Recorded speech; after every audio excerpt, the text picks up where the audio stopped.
الحمدللہ کسی گناہ کے ہو جانے پر نہایت سرعت اور تیزی کے ساتھ جلد از جلد بلکہ فوراً توبہ کرنا فرض ہے۔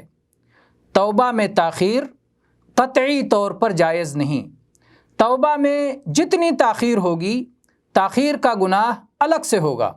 اصل گناہ سے توبہ کے بعد ایک اور توبہ باقی رہ جاتا ہے اور وہ ہے توبہ کرنے میں تاخیر سے توبہ۔ بہت کم توبہ کرنے والے ایسے ہوتے ہیں جن کے دل میں یہ بات کھٹکتی ہے۔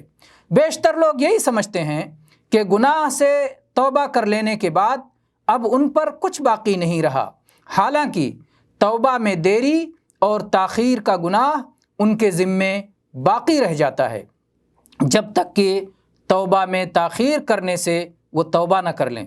اس گناہ سے نجات کی ایک ہی صورت ہے اور وہ یہ ہے کہ عام توبہ کریں، یعنی اپنے ان گناہوں سے بھی توبہ کریں جنہیں جانتے ہیں اور ان گناہوں سے بھی توبہ کریں جنہیں نہیں جانتے، کیونکہ نامعلوم گناہ معلوم گناہوں کے مقابلے میں کہیں زیادہ ہیں۔ اس خام خیالی میں نہ رہیں کہ مجھے تو یہ گناہ معلوم ہی نہیں، اس پر میری گرفت اور میری پکڑ کیسے ہوگی؟